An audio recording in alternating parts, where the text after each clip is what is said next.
Hello friends, എല്ലാവർക്കും good morning. അപ്പോൾ കാറ്റത്തെ കിളിക്കൂടിൻ്റെ ഇന്നത്തെ ഒരു അടിപൊളി വിശേഷത്തിലേക്ക് എല്ലാവർക്കും സ്വാഗതം. അങ്ങനെ ഹരീഷും അതേപോലെ തന്നെ സുധീഷും കൂടി ജോൽസിൻ്റെ മുന്നിൽ നിന്നെങ്കിൽ ഭീഷണിപ്പെടുത്തുക. അപ്പോൾ സുധീഷിൻ്റെ ഓവർ വർത്താനം കേട്ട് കഴിഞ്ഞപ്പോഴേക്കും ഹരീഷ് പറയണം, അയ്യോ ജോൽസിനൊന്നും വിചാരിക്കരുതേ, കാരണം ഞങ്ങളുടെ വീട്ടിലൊരു കല്യാണം നടക്കാനുണ്ട്. അത് ഞങ്ങളുടെ ചേട്ടൻ്റെ കല്യാണമോ, ജാതകമില്ല, ജാതകം എവിടെയെന്ന് പോലും അറിയില്ല. അതുകൊണ്ടാണ് ഞങ്ങളൊരു ജാതകം എഴുതിക്കാൻ വേണ്ടി വന്നത്. അതെ, സമയം പോലും ഞങ്ങൾക്ക് കൃത്യമായിട്ടൊന്നും അറിയില്ല. അതുകൊണ്ട് എങ്ങനെയെങ്കിലും ഒന്ന് സഹായിക്കണം. ജോൽസിന് തരാനുള്ള പൈസ ഞാൻ തരാന്നേ, എനിക്കൊരു പ്രശ്നവും ഇല്ല. ഇതെല്ലാം കേട്ട് നമ്മുടെ സുധീഷാണെങ്കിൽ, നീ എന്തിനാണ് അങ്ങനെയൊക്കെ പറയുന്നത്? അയാൾ നമുക്ക് ജാതകം എഴുതി തരും, അല്ലാതെ എവിടെ പോകാനായിട്ട്. സുധീഷിൻ്റെ ഈ ഭീഷണി കേൾക്കുമ്പോൾ ജോൽസ്യന് ഭയങ്കരമായിട്ട് അരിശം വരുന്നുണ്ട്. അങ്ങനെ ജോൽസ്യൻ അങ്ങനെ പേനയും ഒരു ഇത് എടുത്തിട്ട് എന്തൊക്കെയോ എഴുതി കൂട്ടുകയാണ്. കണ്ടോ, എഴുതുന്നത് കണ്ടോ, ജോൽസ്യൻ ജാതകം എഴുതുന്നത് കണ്ടോ? ഇതാണ് നമ്മൾ പറയുന്നത്. നമ്മൾ പൈസ ഒന്നും കൂടുതൽ കൊടുക്കേണ്ട ആവശ്യമൊന്നുമില്ലെന്നേ എന്നൊക്കെ പറയാം. അങ്ങനെ ആ ഒരു ജാതകം എഴുതിയിട്ട് നേരെ ഹരീഷിൻ്റെ കയ്യിലേക്ക് കൊടുക്കുകയാണ്. അപ്പോൾ ഹരീഷിൻ്റെ കയ്യിലേക്ക് ഇത് കൊടുത്തു കഴിഞ്ഞപ്പോഴേക്കും ജോൽസ്യ, എത്രയായി? 2000 രൂപ. 2000 രൂപയോ? ഈ ഒരു ജാതകം എഴുതാനോ? ഒരു 5 മിനിറ്റ് പോലും എടുത്തില്ലല്ലോ ജാതകം എഴുതാൻ, അതിന് 2000 രൂപയോ എന്ന് സുധീഷ് ചോദിക്കുകയാണ്. അങ്ങനെ എടാ 2000 രൂപയൊന്നും കൊടുക്കണ്ട, 1000 രൂപ കൊടുത്താന്ന് പറഞ്ഞിട്ട് 1000 രൂപ വെച്ച് കൊടുക്കുകയാണ്. ഇതും മതി ജോൽസ്യ, ഇത്ര ഒരു പരിപാടിയല്ലേ ഉണ്ടായിരുന്നുള്ളൂ. പിന്നെ ഈ ജാതകം എല്ലാ ജാതകമായിട്ട് ചേരൂലേ? തീർച്ചയായിട്ടും എല്ലാ ജാതകമായിട്ട് ചേരും. മക്കൾ പോയാട്ടെ എന്ന് പറയാം. അങ്ങനെ ആ ജാതകം കൊണ്ട് ഇവരവിടെ നിന്ന് പോവാണ്. പോയി നേരെ വീട്ടിലേക്ക് എത്തുക. നിധി അപ്പോൾ റൂമെല്ലാം അടിച്ച് വാരിക്കൊണ്ടിരിക്കുകയായിരുന്നു. ആ സമയത്ത് നിധിയുടെ ആ ഒരു പെരുമാറ്റമൊക്കെ കണ്ടു കഴിഞ്ഞപ്പോഴേക്കും സുധീഷിന് ഭയങ്കരമായിട്ട് അങ്ങോട്ട് ഇഷ്ടം തോന്നുക. അപ്പോൾ ഈ സുധീഷിനെ കണ്ടു കഴിഞ്ഞപ്പോഴേക്കും എന്തായ കാര്യങ്ങളെല്ലാം, ജാതകമെല്ലാം റെഡിയായോ? പിന്നെ അല്ലാതെ, നമ്മളൊരു കാര്യത്തിന് പുറപ്പെട്ട് ഇറങ്ങിക്കഴിഞ്ഞിട്ടുണ്ടെങ്കിൽ പിന്നെ ജാതകം റെഡിയാക്കാണ്ട് ഇങ്ങോട്ട് വരുമോ നിധി? ഈ ജാതകമേ എല്ലാ ജാതകമായിട്ടും ചേരുമെന്നാണ് ഞങ്ങൾ എഴുതി വെച്ചിരിക്കുന്നത്. അതുകൊണ്ട് ഉറപ്പായിട്ടും ഈ ജാതകം സുഭാഷ് ഏട്ടന് ഉറപ്പായിട്ടും ചേരും എന്നും പറയുകയാണ്.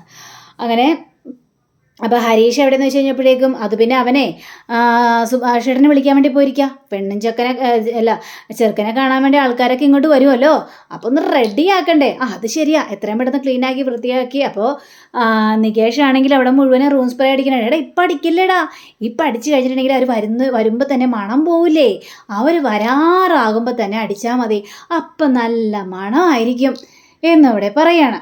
അങ്ങനെ സുഭാഷ് ഏട്ടനെയും കൊണ്ട് നമ്മുടെ ഹരീഷ് വരികയാണ്. സുഭാഷ് ഏട്ടൻ ഇങ്ങോട്ട് കയറി വാ സുഭാഷ് ഏട്ടാ. എടയ്ക്ക് എന്തിനാടാ എന്നെ അവിടെ നിന്ന് വിളിച്ചുകൊണ്ട് വന്നത്? ഞാനവിടെ ജോലി ചെയ്യായിരുന്നില്ലേ, നീ എന്തിൻ്റെ കേടുണ്ടായിട്ടാടാ എന്നെ ഇങ്ങോട്ട് വിളിച്ചുകൊണ്ട് വന്നതെന്ന് ചോദിക്കുമ്പോൾ, അയ്യോ അതൊക്കെ കാര്യമുണ്ട് സുഭാഷ് ഏട്ടൻ ഇങ്ങോട്ട് വന്നണ്ടേ. അത് അപ്പോൾ എന്താ പറയാനുള്ളത്? അത് പിന്നെ സുഭാഷ് ഏട്ടാ, അത് ഞങ്ങളൊരു പ്രത്യേക കാര്യം പറയാം. ചുമ്മാ കിടന്ന് അതും പറയാതെ കാര്യം എന്താണെന്ന് വെച്ചാൽ പറയണ ഇറക്കന്മാരെ, എന്താ കാര്യമെന്ന്. നമ്മുടെ നിധിയാണെങ്കിലും സുഭാഷ് ഏട്ടാ, ഞാൻ പറയാം കാര്യം എന്താണെന്ന് എന്ന് പറഞ്ഞു കഴിഞ്ഞപ്പോഴേക്കും, എന്താ മോളെ, എന്താ കാര്യം, എന്നെ എന്തിനും ഇങ്ങോട്ട് വിളിച്ചു വരുന്നത്? അതേ, സുഭാഷ് ഏട്ടനെ കാണാൻ വേണ്ടി കുറച്ച് പേര് വരുന്നുണ്ട്. എന്നെ കാണാൻ വേണ്ടിയോ? എന്തിനാ എന്നെ കാണാൻ വേണ്ടി കുറച്ച് പേര് വരുന്നത്? എന്ത് കാര്യത്തിന് വേണ്ടി? അത് പിന്നെ സുഭാഷ് ഏട്ടാ, സുഭാഷ് ഏട്ടൻ്റെ കല്യാണക്കാര്യത്തിന് വേണ്ടിയാ. കല്യാണക്കാര്യത്തിന് വേണ്ടിയോ? അതെ, പെണ്ണിൻ്റെ വീട്ടുകാരിങ്ങോട്ട് വരുന്നുണ്ട്, പെണ്ണിൻ്റെ വീട്ടുകാർ ഇങ്ങോട്ട് വരുന്നു. എന്തോ നാടാ ഇത്, നിനക്കൊക്കെ വേറെ ഒരു പണിയില്ലേ? ഇത് പെണ്ണുകാണൽ ചടങ്ങിന് വേണ്ടിയാണോ എന്നെ ഇങ്ങോട്ട് വിളിച്ചു വരുത്തിയത്? എൻ്റെ വല്ല ആവശ്യമുണ്ടായിരുന്നു സുഭാഷ് ഏട്ടൻ വന്നാലേ ശരിയാവുള്ളൂ. സുഭാഷ് ഏട്ടൻ്റെ കല്യാണം ഉറപ്പായിട്ട് നടക്കും. ഞങ്ങളൊരു ജാതകമൊക്കെ റെഡിയാക്കിക്കൊണ്ട് വന്നിട്ടുണ്ട്. അത് സുഭാഷ് ഏട്ടന് അടിപൊളി ജാതകം തന്നെയാണ്, അതിലൊരു വ്യത്യാസം ഉണ്ടാകാൻ പോകുന്നില്ല. സുഭാഷ് ഏട്ടൻ പോയി ഒരുങ്ങിക്കണ്ടേ? അപ്പോൾ നികേഷ് പറയാം, ഞാനൊരുക്കും എൻ്റെ ചേട്ടനെ എന്ന് പറഞ്ഞപ്പോഴേ, വേണ്ട നീ ഒരുക്കണ്ട. അയ്യടാ, അതങ്ങോട്ട് പള്ളിയിൽ പോയി പറഞ്ഞാൽ മതി. എൻ്റെ ചേട്ടൻ്റെ ഒരുക്കലൊക്കെ ഞാനാ. എല്ലാ പ്രാവശ്യവും പെണ്ണ് കാണാൻ പോയപ്പോഴേ ഞാൻ തന്നെ ഒരുക്കിയിട്ടുള്ളത്, ഈ പ്രാവശ്യവും ഞാൻ തന്നെ ഒരുക്കും. ഈ ഒരവകാശം എനിക്കുള്ളതാണ് എന്ന് പറഞ്ഞു. സുഭാഷ് ഏട്ടാ കയറി വാ സുഭാഷ് ഏട്ടാ എന്നും പറഞ്ഞുകൊണ്ട് സുഭാഷിനെ വിളിച്ചുകൊണ്ട് നേരെ അകത്തേക്ക് കയറി പോകണം. എല്ലാവരും ഈ കസാരയും ഒക്കെ റെഡിയാക്കി നല്ല അടിപൊളിയായിട്ട് വീടൊക്കെ ഇങ്ങനെ വെച്ചിരിക്കുക. അപ്പോൾ നമ്മുടെ സുഭാഷിനെ ഒരുക്കിക്കൊണ്ട് നികേഷ് വരികയാണ്. അപ്പോൾ സുഭാഷിൻ്റെ ആ ഒരു ഗെറ്റപ്പൊക്കെ കണ്ടു കഴിഞ്ഞപ്പോഴേക്കും എല്ലാവർക്കും ഭയങ്കര ഇഷ്ടമായി. കൊള്ളാലോ ഏട്ടാ, ഏട്ടനിപ്പോൾ അടിപൊളിയായിട്ടുണ്ടല്ലോ, മിടുക്കൻ സുന്ദരൻ, ഏത് പെണ്ണും കണ്ടാലും കൊതിച്ചു പോകുന്നൊരു രൂപമാണ് എൻ്റെ ഏട്ടൻ്റേത്. എൻ്റെ ഏട്ടൻ അല്ലെങ്കിൽ സുന്ദരനല്ലേ? ഏടാ മതിയടാ, കൂടുതൽ അങ്ങോട്ട് പുകഴ്ത്താൻ നിൽക്കല്ലേ, ഇതിൻ്റെ മേക്കപ്പിൻ്റെ ഒന്നും ഒരു കാര്യം ഉണ്ടായിരുന്നില്ല, ചുമ്മാ ഓരോന്ന് പറഞ്ഞിട്ട്. എൻ്റെ പൊന്നേട്ടാ, ഏട്ടൻ ഇവിടെ ഇരുന്നീ കസേരയിലേക്ക്, ഏട്ടൻ കൂടുതലൊന്നും സംസാരിക്കാൻ നിൽക്കണ്ടേ, പെണ്ണുകെട്ടി ഇപ്പോൾ വരും. അവർ വരുമ്പോഴേ ഏട്ടൻ ഇങ്ങനെ മിണ്ടാതിരുന്നാൽ മതി. അപ്പോൾ ദേ അച്ഛനും വരിക. അപ്പം അച്ഛൻ വന്നിട്ട് എന്താടാ നിങ്ങളെന്തിനാ എന്നെ വിളിച്ച് വരുത്തിയത്? ആ നിങ്ങളെ വിളിച്ച് വരുത്തിയതോ? ഇവിടെ ഒരു പ്രധാനപ്പെട്ട കാര്യം നടക്കാൻ പോവാണ്. എന്ത് കാര്യം? അതേ സുഭാഷ് ഏട്ടൻ്റെ കല്യാണക്കാര്യം. സുഭാഷ് ഏട്ടനെ കാണാൻ വേണ്ടിയേ കുറച്ച് പേര് ഇങ്ങോട്ട് വരുന്നുണ്ട്. ഇതെവിടുത്തെ രീതിയാടാ? അല്ലെങ്കിൽ സുഭാഷ് പെണ്ണ് കാണാൻ വേണ്ടി അങ്ങോട്ടാണല്ലോ പോകാറ്, ഇതിപ്പോൾ ഇങ്ങോട്ട് വരികയാണോ? ആ അതെ, അവർക്ക് വീടും പരിസരങ്ങളും ഒക്കെ കാണണമെന്ന്. അപ്പം അതുകൊണ്ടാണ് അവരിങ്ങോട്ട് വരുന്നത്. സുഭാഷ് ഏട്ടനെ കാണും. കൊള്ളാം, ഇതായിരുന്നോ പ്രശ്നം? ഇതാണെങ്കിൽ നേരത്തെ അങ്ങോട്ട് പറഞ്ഞുകൂടായിരുന്നില്ലേ? ഇത് കഴിഞ്ഞപ്പോഴേക്കും നേരത്തെ പറഞ്ഞാൽ നിങ്ങൾ അങ്ങോട്ട് എല്ലാം ചെയ്തു കൂട്ടും എന്ന് ഹരീഷ് വളരെയേറെ ചീത്ത പറയാണ്. നിങ്ങൾക്ക് വേറെ എന്താ പറയുക? നിങ്ങൾ ഈ കുടുംബത്തിൽ തന്നെ ഉള്ളല്ലേ? നിങ്ങൾ ചെയ്യേണ്ട കാര്യങ്ങളാണ് ഞങ്ങൾ ചെയ്തുകൊണ്ടിരിക്കുന്നത്. അച്ഛനെന്ന സ്ഥാനം ഉണ്ടെന്ന് മാത്രമല്ലേ ഉള്ളൂ. വല്ല ഉപകാരം ഉണ്ടോ നിങ്ങളെ കൊണ്ട്? ഒരു ഉപകാരമില്ല. നിങ്ങൾ ചുമ്മാ അങ്ങോട്ടും ഇങ്ങോട്ട് തേരാപ്പാരെ നടന്ന് നിങ്ങൾ ഓരോ കാര്യങ്ങൾ കാണിച്ചു കൊടുക്കുന്നു. പിന്നെ നിങ്ങളെ കൊണ്ട് എന്തിന് കൊള്ളാം എന്നൊക്കെ ഇങ്ങനെ പറയാം. പറഞ്ഞപ്പോഴേക്കും എടാ ദേ ഞാനിവിടെ നിൽക്കണോ അല്ലെങ്കിൽ പോണോ? ദേ ഒരുമാതിരി വേഷം കെട്ടാൻ നിൽക്കല്ലേ. അപ്പം എനിക്ക് ദേഷ്യം വരികയാണ്. ഒന്ന് നിർത്ത്.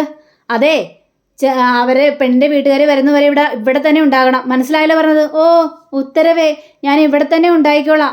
ഞാൻ പുറത്തു പോയൊന്ന് ഇരുന്നോട്ടെ. അതാവാം. അങ്ങനെ അച്ഛൻ പുറത്തേക്ക് ഇറങ്ങി പോവാ. അപ്പോൾ സുധീഷ് കണ്ടോടാ, നമ്മൾ പറഞ്ഞിട്ട് വല്ലതും കേട്ടായിരുന്നോ? ഇപ്പതേ ഇവിടെ ഒരാൾ പറഞ്ഞു കഴിഞ്ഞപ്പോഴേക്കും പഞ്ചപുച്ഛം അടക്കി നിൽക്കുകയാണ് അച്ഛൻ. എല്ലാവരോടും ചൂടായി കയറുന്ന അച്ഛൻ നിധിയുടെ സംസാരം കേട്ട് കഴിഞ്ഞപ്പോഴേക്കും അടങ്ങി നിന്നു. കൊള്ളാം, ഇഷ്ടപ്പെട്ടു. അപ്പോഴേക്കും ദേ കാറ് വരിക. കാറ് വരുന്നത് കഴിഞ്ഞപ്പോഴേക്കും സുധീഷും നികേഷും ഹരീഷും ഒക്കെ പുറത്തേക്ക് ചേട്ടൻ ഇവിടെ നിന്നാൽ ചേട്ടൻ അങ്ങോട്ട് വരേണ്ട ആവശ്യമില്ല എന്നും പറഞ്ഞുകൊണ്ട് സുഭാഷിനെ അവിടെ തന്നെ അങ്ങോട്ട് ഇരുത്തുക. അപ്പോൾ ഈ കാറിൽ നിന്ന് ആൾ ഇപ്പം ഇറങ്ങും എന്ന് പറഞ്ഞുകൊണ്ടിരിക്കുക. അപ്പോൾ കൂടെ ബ്രോക്കറും ഉണ്ട്. കാറിൽ നിന്ന് ആരും ഇറങ്ങില്ല. ഇതെന്താണ് സുഭാഷ് ചേട്ടാ, ഇതെന്താ കാറിൽ നിന്ന് ആരും ഇറങ്ങാത്തത്? അല്ല സുധീഷ് ചേട്ടൻ പറയാം. അപ്പോൾ സുധീഷ് പറയണം ശരി ഞാനൊന്ന് പോയി നോക്കിയിട്ട് വരട്ടെ എന്നും പറഞ്ഞുകൊണ്ട് സുധീഷ് നേരെ ആ കാറിൻ്റെ അടുത്തേക്ക് ചെന്നിട്ട് ഹലോ ഇതെന്താ ഇറങ്ങുന്നില്ലേ എന്ന് ചോദിച്ചപ്പോഴേക്കും ഇറങ്ങാം. അതെ രാഹുലം കഴിയട്ടെ, 4 മണി കഴിഞ്ഞിട്ട് ഇറങ്ങുന്നതാണ് നല്ലത്. അതാണ് നല്ല സമയം. അത് കഴിഞ്ഞിട്ട് ഇറങ്ങിക്കോളാം. ശരി ആയിക്കോട്ടെ എന്നാ. അപ്പോഴേക്കും ഈ ബ്രോക്കറോട് ഇത് എന്താണ് കേട്ടോ ഇത് 4 മണി കഴിഞ്ഞിട്ട് ഇറങ്ങട്ടെ എന്നൊക്കെയാണല്ലോ പറയുന്നത്. അതെ അവർ ഈ ജാതകത്തിലും ഈ സമയത്തിലൊക്കെ ഒരുപാട് വിശ്വാസമുള്ളവരാണ്. അതുകൊണ്ട് അവരെന്ത് വേണമെങ്കിലും ചെയ്ത് എന്തെങ്കിലും ആവട്ടെ എന്നും പറഞ്ഞുകൊണ്ട് സുധീഷ് നേരാടി കയറി ചെന്നപ്പോഴേക്കും അവരേ 4 മണിക്ക് ശേഷം ഇറങ്ങാമെന്നാണ് പറഞ്ഞിരിക്കുന്നത്. അവരെന്തോ സമയവും കാര്യങ്ങളൊക്കെ നോക്കിക്കൊണ്ടിരിക്കുകയാണത്രേ എന്ന് പറയുക. അപ്പോഴേക്കും ഇത് 4 മണിയായോ സുധീഷ് ചേട്ടൻ നോക്കിക്കണ്ടേ? 4 മണി കഴിഞ്ഞല്ലോടാ. അപ്പോൾ കാറിൽ നിന്ന് വെച്ചവരും 4 മണി കഴിഞ്ഞേ ഇറങ്ങിക്കോ. അങ്ങനെ അവർ കാറിൽ നിന്ന് ഇറങ്ങാണ്. എല്ലാവരും കൂടി വീടിൻ്റെ അകത്തേക്ക് കയറുക. സന്തോഷം കൊണ്ട് വല്ലാത്തൊരവസ്ഥ.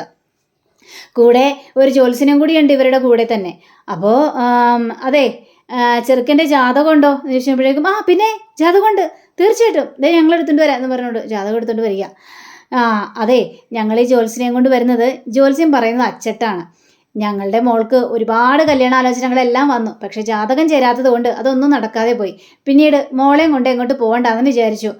ഇനി ജാതകം ഏത് ജാതകം നന്നായിട്ട് ചേരുന്നോ ആ സമയത്ത് മാത്രം മോളെ കണ്ടാൽ മതിയെന്ന് ഞാനും പറഞ്ഞു.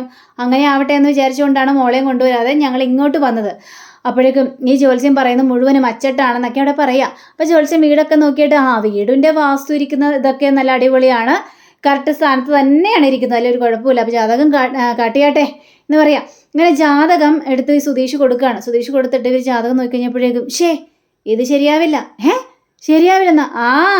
ശരിയാവില്ല, നമ്മുടെ കുട്ടിയായിട്ട് ഈ ജാതകം ചേരില്ല. അപ്പം സുധീഷിന് വന്ന കലി, എന്താണ് അയാൾ പറഞ്ഞത്? ഈ ജാതകം എല്ലാ ജാതകത്തോടും ചേരുമെന്നല്ലേ പറഞ്ഞത്? എന്നിട്ട് അയാൾ നമുക്കിട്ട് പണി തന്നാണോ? അതാണെന്ന് തോന്നണം സുധീഷ് ചേട്ടാ.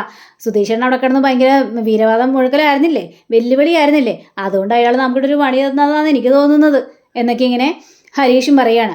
അപ്പോൾ അതെ ഈ ജാതകം ശരിയല്ല, ഈ ജാതകത്തിന് പല പ്രശ്നങ്ങളുണ്ട്, പിന്നെ ഈ ജാതകം ഒരു ജാതകത്തോടും ചേരൂല എന്നവിടെ പറഞ്ഞൊപ്പിക്കുക. അപ്പോഴൊക്കെ അച്ഛൻ പറയാണ് അതെ സുധീഷിൻ്റെ ഇവരുടെയൊക്കെ ജാതകം നോക്കിക്കൊണ്ടിരുന്ന ആള് ഒരു സ്വാമിയാണ്. ആ സ്വാമിയുടെ പേര് പറഞ്ഞപ്പോഴേക്കും മരിച്ചുപോയി ആ സ്വാമിയല്ലേ? അതെ ആ സ്വാമി തന്നെയാണ്. അന്നത്തെ കാലം 100 രൂപ മേടിക്കുമായിരുന്നു.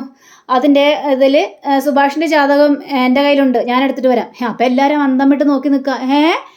ജാതകം കയ്യിലുണ്ടെന്നോ? എന്നിട്ട് ജാതകം കയ്യിലില്ലെന്നാണല്ലോ പറയുന്നത്. അപ്പോൾ അച്ഛൻ പോയി ജാതകം കൊടുക്കുക. ഒറിജിനൽ ജാതകം. അങ്ങനെ നമ്മുടെ സുഭാഷിൻ്റെ ഒറിജിനൽ ജാതകം അപ്പോൾ എടുത്തുകൊണ്ടിരുന്ന ആ സമയത്ത് നിധിയോട് സുധീഷ് പറയുകയാണ്, അതെന്താണ് അച്ഛൻ നമ്മളോട് നുണ പറഞ്ഞത്? അത് തന്നെ എനിക്കും മനസ്സിലാവാത്തത്. അങ്ങനെ നേരെ അച്ഛൻ ആ ജാതകം കൊണ്ട് ഈ അമ്മയുടെ കയ്യിൽ കൊടുക്കണം. അപ്പം നിധി ചോദിക്കണം, അച്ഛാ ഈ ജാതകമുള്ള കാര്യം എന്താണ് അച്ഛൻ ഞങ്ങളോട് പറയാതിരുന്നത് എന്ന് ചോദിക്കുകയാണ്. അത് പിന്നെ ഞാൻ പറഞ്ഞല്ലോ, ആ സമയത്ത് ഞാൻ മറന്നുപോയായിരുന്നു, ഇപ്പോഴാണ് ജാതകത്തിൻ്റെ കാര്യം ആലോചിച്ചത്, എന്തായാലും ജാതകം കിട്ടിയാൽ പോരെ. അങ്ങനെ ജാതകം കൊടുത്ത് ഈ ജ്യോത്സ്യൻ്റെ കയ്യിലേക്ക് കൊടുക്കുകയാണ്. ആ ജ്യോത്സ്യൻ അങ്ങനെ അരിച്ചു പിറക്കി എല്ലാ കാര്യങ്ങളും നോക്കുകയാണ്. അത് നോക്കിക്കഴിഞ്ഞപ്പോഴേക്കും ഒരു പ്രശ്നമുണ്ടേ. ഇനിയും പ്രശ്നമോ? ഒറിജിനൽ ജാതകം കിട്ടിയിട്ടും പ്രശ്നമാണോ? ജാതകം തന്നെയല്ലേ, നമ്മൾ പ്രശ്നങ്ങൾ നോക്കണമല്ലോ. എന്താണ് പ്രശ്നം എന്നൊക്കെ ചോദിക്കുമ്പോൾ അത് പിന്നെ ഈ ജാതകം നമ്മുടെ കുട്ടിയായിട്ട് ചേരൂല. ചേരൂലെന്നോ? അതെ, ചേരൂല. ഇതെല്ലാം കേട്ട് എല്ലാവരും ഞെട്ടിപ്പോവാണ്. ഈ കല്യാണം നടക്കാൻ പാടില്ല, നടന്നു കഴിഞ്ഞാൽ ആപത്താണ്. അതെന്താണ് കാര്യം എന്നൊക്കെ ചോദിച്ചു കഴിഞ്ഞപ്പോഴേക്കും ഈ ജാതകം ഒരു പെണ്ണിനോടും ചേരില്ല. കാരണം ഈ ജാതകക്കാരന് പെണ്ണു വാഴില്ല. ഈ ജാതകക്കാരനുള്ള വീട്ടിലേക്ക് ഒരു പെണ്ണും കയറി വന്നു കഴിഞ്ഞാൽ അധികം നാൾ ഇവിടെ ഉണ്ടാവില്ല എന്നൊക്കെ വിശദമായ കാര്യങ്ങളെല്ലാം പറയുകയാണ്. ഇതെല്ലാം കേട്ട് സുഭാഷ് ശംഖുപൊട്ടിയൊരവസ്ഥ നിൽക്കുക. പറഞ്ഞാൽ മനസ്സിലായല്ലോ, ഈ ജാതകക്കാരന് ഒരു വിവാഹ ജീവിതം നിശ്ചയിച്ചിട്ടില്ല. ഈ ജാതകക്കാരൻ വാഴുന്ന വീട്ടിൽ പെണ്ണ് വാഴില്ല എന്ന് പറയാം. അപ്പോഴേക്കും ഈ അച്ഛൻ മനസ്സിൽ വിചാരിക്കണം, ഓഹോ അത് ശരി, അപ്പോൾ അവൻ ഈ വീട്ടിലുള്ളത് കൊണ്ടായിരിക്കും എൻ്റെ ഭാര്യ എന്നെ ഇട്ടിട്ട് പോയതല്ലേ. ഇത് കേട്ട സുധീഷിന് കലി വരികയാണ്. അതേ ജ്യോത്സ്യ, ചുമ്മാ നുണ പറയാൻ നിൽക്കരുത്, വായ തോന്നിയ കാര്യങ്ങളൊന്നും പറയാൻ നിൽക്കരുത്. ഇതെൻ്റെ ഭാര്യയാണ്, ഞങ്ങൾ രണ്ടൊരു സന്തോഷത്തോടു കൂടി തന്നെയാണ് ഇവിടെ ജീവിക്കുന്നത്. പിന്നെ എന്താണ് നിങ്ങൾക്ക് പറയാനുള്ളതെന്ന് ചോദിച്ചപ്പോഴേക്കും ഞാൻ പറയാനുള്ള കാര്യങ്ങളൊക്കെ പറഞ്ഞു. ഇനിയെല്ലാം നിങ്ങളുടെ ഇഷ്ടം പോലെ ആവട്ടെ, എനിക്കതിലൊരു തീരുമാനം എടുക്കാനില്ല. അപ്പോൾ ബ്രോക്കറും പറയാ, ഓഹോ അത് ശരി, അതുകൊണ്ടായിരിക്കും ഈ പെണ്ണ് കാണാനായിട്ട് പല സ്ഥലത്തും പോയിട്ട് അതെല്ലാം മുടങ്ങിപ്പോയതല്ലേ. ഇപ്പോഴല്ലേ കാര്യം മനസ്സിലാവുന്നത്. ശരി, ഏതായാലും ഇപ്പോൾ അറിയാനായിട്ട് പറ്റിയല്ലോ, നല്ല കാര്യം. നിങ്ങൾക്കിത് നേരത്തെ പറഞ്ഞോട്ടെ, നിങ്ങൾ ഈ ഇവിടെ വന്നിട്ട് ഇങ്ങനെ മനസ്സ് വിഷമിപ്പിക്കേണ്ട കാര്യം പറയണ്ടായിരുന്നു. നിങ്ങൾക്ക് ജാതകം വേണമെങ്കിൽ ഞങ്ങൾ ജാതകം അടിച്ചു തരുമായിരുന്നല്ലോ. അപ്പോൾ പിന്നെ നിങ്ങൾ അത് നോക്കി പറഞ്ഞാൽ പോരായിരുന്നില്ലേ? ഇവിടം വരെ വന്നതിൻ്റെ കാരണം എന്താണെന്നൊക്കെ ചോദിച്ചപ്പോഴേക്കും ഞങ്ങൾ പറഞ്ഞായിരുന്നല്ലോ, ഞങ്ങൾക്ക് വീടും സ്ഥലവും പരിസരവും ഒക്കെ കാണണമെന്ന്, അതുകൊണ്ട് ഇവിടം വരെ വന്നത്. അതിനിപ്പോൾ എന്താണ് ഇത്ര തെറ്റ് എന്നൊക്കെ ചോദിച്ചുകൊണ്ട് ഇവരവിടെ നിന്ന് ഇറങ്ങി പോവാണ്. സുഭാഷ് ഭയങ്കര സങ്കടപ്പെട്ടിരിക്കുക. സുധീഷ് ആശ്വസിപ്പിക്കുകയാണ്, സുഭാഷ് ഏട്ടാ സാരമില്ല സുഭാഷ് ഏട്ടാ, അയാൾ വായ തോന്നിയ കാര്യങ്ങളെല്ലാം പറഞ്ഞാണ് സുഭാഷ് ഏട്ടാ ഈ ജാതകം അത് ഇതെന്നൊക്കെ പറഞ്ഞുകൊണ്ട്. അവർ ആ കാറിൽ നിന്ന് ഇറങ്ങാതിരുന്നപ്പോൾ തന്നെ എനിക്ക് കാര്യങ്ങളെല്ലാം മനസ്സിലായി, അയാൾ അന്ധവിശ്വാസികളാണെന്ന്. അവർ ഈ കല്യാണം നടത്തുന്നത് വളരെയേറെ ഭാഗ്യമാണ്. സുഭാഷ് ഇരുന്ന് ഭയങ്കര സങ്കടത്തിലാണ്. അവരൊന്നും പറയണ കാര്യമൊന്നും ആലോചിക്കാൻ നിൽക്കണ്ട സുഭാഷ് ഏട്ടാ എന്ന് പറഞ്ഞപ്പോഴേക്കും സുഭാഷ് അവിടെ നിന്ന് നേരെ റൂമിലേക്ക് കയറി പോവാണ്. പോയി കഴിഞ്ഞപ്പോഴേക്കും ഹരീഷ്, അയ്യോ പാവ സുഭാഷ് ഏട്ടൻ അത് ഭയങ്കര സങ്കടമായി കാണും, അതുകൊണ്ടാണ് അങ്ങനെ പോയത്. എന്നാലും ഇത് വിളിച്ചു കൊടുക്കാൻ പാടില്ല. എന്നാൽ ആ ജ്യോത്സ്യൻ എന്ത് പണിയാടാ നമ്മളോട് കാണിച്ചത്? നമ്മളോട് നല്ല ജാതകം എന്നും പറഞ്ഞിട്ട് തന്നത് ഏറ്റവും മോശപ്പെട്ട ജാതകം. നമുക്കിട്ട് പണി നൽകിട്ട് കൊടുക്കുന്നുണ്ട് അയാൾക്കിട്ട്. അങ്ങനെ സുഭാഷിനെ കാണിക്കാൻ സുഭാഷ് ഇരുന്ന് ഇങ്ങനെ കരയാം. ജ്യോത്സ്യം പറഞ്ഞ കാര്യങ്ങളൊക്കെ ആലോചിക്കാൻ, നിനക്കൊരു പെണ്ണ് വാഴില്ലായെന്നും നീയുള്ള കുടുംബത്തിലേക്ക് ഒരു പെണ്ണ് കയറി വന്നാൽ അവിടെ ആ പെണ്ണ് നിൽക്കില്ലായെന്നും ഒക്കെ പറഞ്ഞ കാര്യങ്ങൾ, തൻ്റെ അച്ഛനെയും ആ കൂടപ്പിറപ്പുകളെയും ഒക്കെ ആലോചിക്കുകയാണ്. സന്തോഷകരമായ ആ കുടുംബത്തെക്കുറിച്ച് ആലോചിക്കുകയാണ്. പൊട്ടിക്കരയാണ് സുഭാഷ്. അപ്പം അങ്ങനെയും കാണിച്ചുകൊണ്ടാണ് നമ്മുടെ ഇന്നത്തെ റിവ്യൂടെ അവസാനിച്ചിരിക്കുന്നത്. അടുത്ത റിവ്യൂവിനെ കാത്തിരിക്കുക, സബ്സ്ക്രൈബ് ചെയ്യുക. എല്ലാവർക്കും നല്ലൊരു ദിനം ആശംസിച്ചുകൊണ്ട് തന്നെ നമസ്കാരം. Thank you. See again. Bye by.